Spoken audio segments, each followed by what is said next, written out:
So yeah. So when did you actually start with this idea of this Yeah, homeschooling, I or think is it actually yeah. homeschooling or unschooling? So basically, see, the difference is, I'll tell you how it works. Is, see, Adi was going to a regular school in Chennai, right?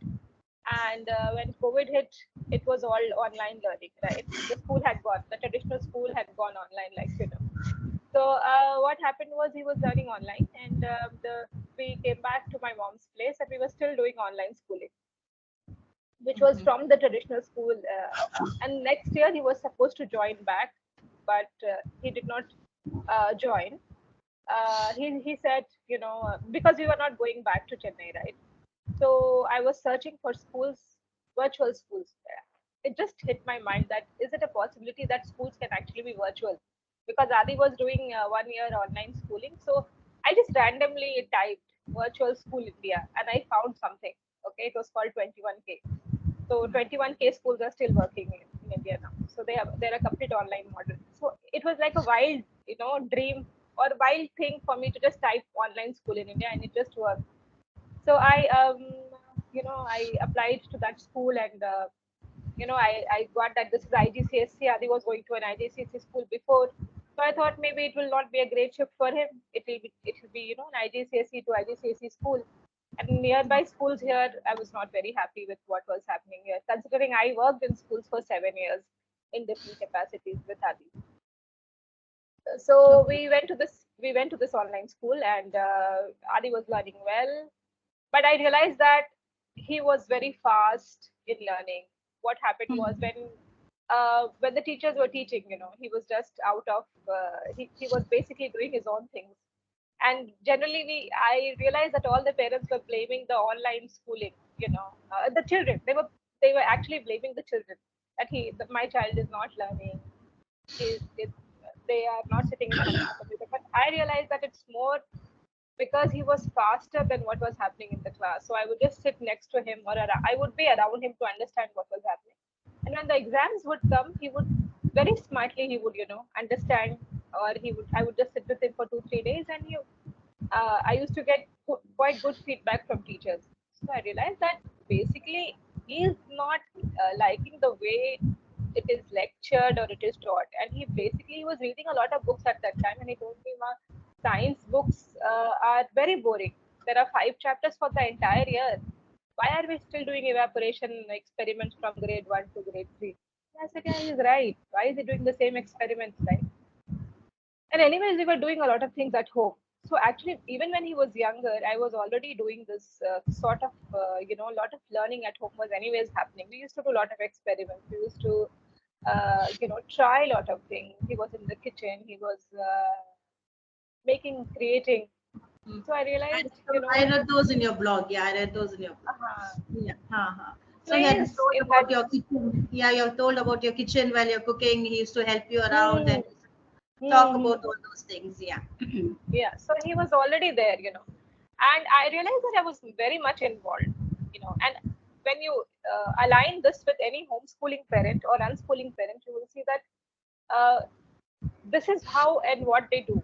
They are very much with the kids, present with the kids, and they are doing most of the things at home, and so they don't see the purpose what's happening, you know the yearly thing, the standardized thing where the children are marked, where the children are preparing for exams just for the sake of preparing. So it was like I'm just following a structure, but that doesn't make sense to me. So I started taking it very seriously, in the sense that I started reaching out to people. I started, writing to people and understanding what is homeschooling, what is unschooling, what is, various schooling that is happening. And I realized that everybody has their own definition for this, right? There's no strict definition for homeschooling or unschooling. Basically, if your child is, if you're when your child is very young, you want them to learn phonics, you want them to learn the letters, you want them to learn reading and basic maths. And what you do is you bring the curriculum home, right? You bring the curriculum home and you start, you buy books and you start teaching them at home. That's homeschooling, right? You are just bringing the entire thing at home and you are helping them to learn. But when it's unschooling, basically what you're doing is you are watching your child very closely. You're observing, and at the same time you're following their path, in the sense that I can bring 5 subjects and teach Adi. These are this is science, English, Hindi, maths, whatever. This is how it is learned. I'm bringing the books. I have found what works the best according to me, and I start teaching him. But instead, I just let him, when I let him follow his own interest, that only comes after the basic foundation is set. So other parents might define you as they started unschooling from the beginning. But for me, I believe that for him automatically the foundation was set, right? Because he already learned his letters, he learned his basic maths, whatever. So when Adi started learning this, when I started watching him, I saw that he was very much inclined to technology, right? He was very good with computers. He was just amazing with computers. See, I don't understand 10%, but he understands the 80% of it. How this operates, why this doesn't work, what would have happened to make this code possible. So when I saw this, I started searching for people who could help him, or I could follow their work to help him more. So when I took a deep dive, I found a couple of amazing people who were doing things for kids, like scratch coding, or what is this microbit, or other technologically inclined things that are happening. And I started introducing him to those things, and he started going and talking to people. We did random, some classes here and there. He got one scholarship where he participated in some Socratic discussions and stuff like that. And I realized he's a learner like that, who likes to take the best and be in that. Uh, and when he's interested, he just goes after it. When he's interested in reading something or finding a concept, he just goes after it. He wants to understand. He's into making projects. So I think I would say that we set the foundation, and then we started into a sort of a see, I don't really want to say it unschooling, but it's like more like a life schooling sort of a thing now, because he's learning from people, he's learning from places. We are traveling, we talk to a lot of people from different places, so he learns from a lot of people.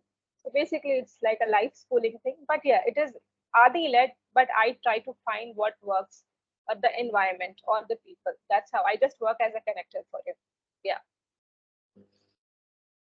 Okay, so I get the idea of it. Okay, so are you still continuing with 21K? Are you still? No, we dropped 21K this year. We just dropped it. Why? Yeah, the reason is the same. He did that for 2 years, and what we realized that he would sit through the class just because he was meeting some people, friends. But when the exams would come, he would just go through the books 3 days before, and he would just write exam, score good, but he was not completely involved. He said to me that, Ma, I can do better things in my day than just sit to 2-3 classes. That's what he told me. Listening to a maths lecture or listening to a Hindi lecture, he just said that I can make my day better. And he also mentioned that when I'm doing 1 hour maths with class, if I finish something, I'm just sitting there doing nothing for 45 minutes. But if you teach me, I can do that in 15 minutes. You can just be around me, and I can do. So I said, all right, it really makes sense to me. Okay, so are you following the NIOS board or something that you No, are doing? I'm not. No, I'm not following any board right now. I think I have not followed. NIOS is just an exam thing, right? So when he wants to write exam, he can just prepare for the exams and he can write it. We don't have to follow the curriculum. So I'm not following. We are not following any curriculum. No. Okay, so this year you're not following any curriculum. No. We were doing IGCSE till last year, but now we are not following any curriculum. Okay, so if he wants to take up an exam for the class 5, he was in class 3. I understand he's in class 3. Now he would have been in 5 if he would have completed. If he would have been in school now, he would have been grade 5. He'll be in grade 5. He would have completed grade 5, right? So he would go to grade 5. Just go. Yeah, he would go to grade 5. Yeah, because Pranav is, I think, 1 year younger. He's in grade 4 now. My elder one is in grade 4 now. Okay, so my understanding is, so suppose if you want to go to, you want to take up an exam, what is your, how do you go about it? Like, you have to give an exam now. You need a certificate. you say you have you are on 15 years, you have finished it, you are going to take up the next level of schooling or your next level of education. How do you go about it? You have done your Yeah, see, unschooling here, there are so two things in my brain, like how I see for Adi. The first thing is what I look at him as, he's very good with, I think he will start building skills that he will need. Yeah. So basically, he's building the skills, and I'm sure that he will try to make something out of it. So I don't look at what exams he will take later. But if at all he gets inclined to take exams, I think when he goes to, the NIS exams are open for us, I think 10th and 12th, he can take directly. When he's age ready, we start preparing and he takes the exams. But for no. now, I don't think of exams at all, because I think strongly that he will make, something from his skills, and he will build on that. And maybe we'll have a startup. Who knows, right? Right, but without exams, okay, I understand the concept of these exams are going to be like they're not going to really be necessary. All those things I get it. But when you're going to apply for a higher education, or he's interested somewhere that he wants to continue pursue a certain kind of say he's very good at technology, he wants to do something in coding or in something in related to science Hmm. here. So how do you approach? You need a certificate, Yeah. right? Wherever it is, So you need a yeah. Now, certificate, right? these are some misconception, or maybe the, some couple of things that we don't know enough. But now universities are basically looking at your portfolio and your projects that you have done in the past, and if you have enough projects, if you have worked with people under them for some projects or whatever, if you have a good portfolio, you have a high chance of getting accepted. And people, Stanford has done that, I think Harvard is doing it, I think MIT is doing it. That you just have to have a powerful portfolio where you can show that I have worked in these domains, and you have letters from people under whom you have worked, and you can show your the things that you have done, right? And that's all. I mean, it's times are changing, and I'm sure 4 5 years down the line, things will be completely flipped. The education system is soon going to be flipped in a big way. But I think why I'm so confident, I'll tell you, is because I watch Adi's journey very closely, and the way he learns, it just surprises me, because I never learned that way. I didn't know that this could be possible. But the way he learns, the way he talks to people, the way he goes out and seeks what he wants to learn, I'm sure he's going to make something different out of it. It's not. I think I will keep NIOS as a backup plan, but I don't see ourselves using it. But yes, it is there in the backup plan. If anything, if he wants to do something like that, and if it's something is required, I know NIS is always there. Okay. Are there anything in India? You're talking about MIT, Harvard. So, are there anything in India that accepts Yeah. So these kind of? India, now you have Swaraj University in Udaipur. So the founder is Manish Jain, and his university, he offers classes, he offers everything. People can go and teach there. People can go and learn there. It's free. You don't need a degree. You just need skills, and you can contribute the way you want, what you want to learn, and that will open to many avenues in the future as well. And I think companies are accepting people who are free learners, independent learners. So if people can build skills early, and I'm sure if people try to homeschool or unschool or life school, whatever, it's not just about being at home and chilling out, right? I think the pressure is more on unschoolers and homeschoolers when they are trying to be specific that, hey, I am quitting this because I want this. See, I didn't quit because I wanted to be home or just chill out with my son. I had a clarity in my brain that if I'm quitting, I know that he wants this, right?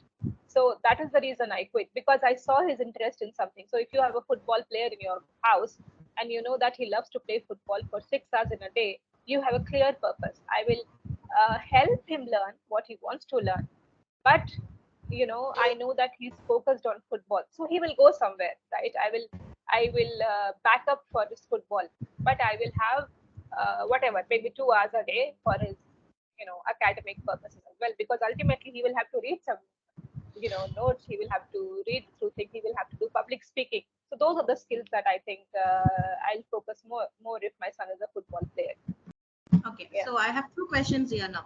One, do you have a structure for the day or for a week? Probably for not a day, for a week, do you have a structure?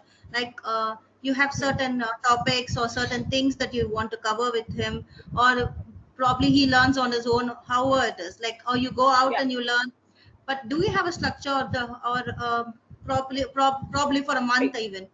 A plan kind see. you I have? think when we started, we didn't have a structure, but slowly I realized that we need to have a structure. So we planned everything, right? So we have a Notion a planner where we write our goals, what he wants to achieve this year, you know. And now he's more into structure because he found what he wants to do in a day. So, but it might not be exactly at the same time every day, but the discipline comes in where he does some sessions with some of his friends, right? So he found some friends virtually. He's been doing these sessions with his friends. He logs in around 8:30 to 9:30 at night. He does that. Um, he learns a couple of concepts with some people that he has found through me. So he learns that. Um, Morning he spends some time, making his project. So he has a clarity in, as in, this is how my day is going to look like today. And we basically reflect, we have a discussion in the morning, or we look at each other's plan. Okay, this is like I have a plan, right? I'm an independent worker. I don't work under someone anymore. So how an independent person will plan his day, just like that. Just write your goals for the day, that this is what I'm going to achieve, and that's how it works. Yeah. So for the year, you have a plan. Say, I'm talking very specific here. In your say, he's interested in science here. So do you Hmm. have a plan for the topics? Like this year, at the end of this year, No. he should have a clarity on these topics. Or because I'm talking very specifically academically here, because it Exactly, boils down to exactly. the same point. That is what we are talking about here. So I'm talking very specific here. It's not like I'm not talking about evaporation, condensation here, but in general, at least he has an Hmm. ideas about multiples or factors, or what he needs to know to learn these things. So do you Yeah, have an so idea see, what for topic to example, maths, we just go to Khan Academy for maths, right? Khan Academy is a free source, and it has age appropriate, questions, age appropriate lesson planning. So, by this time he should know multiplications, by this time he should know factors. So he goes and practices there. So obviously it is already there. What he wants to learn in a year will there will be there in Khan Academy. Science is something he reads some of the books in science, which is one of the books I think he reads is Adam K, where it's all about human body. So he's interested in that, so he reads that. So we don't have a plan for science per se, but he learns what he's more into technology, like I said. So he basically goes and watches or learns, about planes and you know what happened to the plane, those kind of things that he's more interested in. But most of his time goes into building things or coding or something like that. That he has a plan of, I want to achieve this by this. I want to make an app by this time. So that clarity he has. But now I don't push him for, you should do your science also, you should do your English also, because I know that he's been reading, he is been talking a lot with his friends, which takes care of his English speaking, English writing. He's writing his blog as well. So again, writing is getting converted to something. So I try to map skills and I see where it is fitting instead of taking a lesson and asking him to do a lesson. Yeah. So okay. basically, it's not a very planned academic thing that we have. Yeah. So now it boils down to you. So then one parent has to be fully focused on the child, right? Absolutely, absolutely, So absolutely. the parent has to have a clear idea of what it is, and has to have should be ready to spend next few Absolutely. years with the I child, right? will I will never say that it's like you can just chill out and your child can chill out. It's No, not it's like not that. chilling out. It's not chilling out. See, you Exactly. cannot even have a full-time career. What I understand is It's you cannot. difficult. It's difficult. Yeah, it is difficult having your own job or something, and then managing those things, and then monitoring the It's child, difficult. and then having giving a proper plan to the child will be difficult. So it means one You parent. can see, yeah, one parent has to be home with the kid, of course, because both of you cannot go out and leave the child home alone, right? Yeah. No, it is So, not leaving about a child also. Even if the child is quite responsible, say around 11, 12 years, you still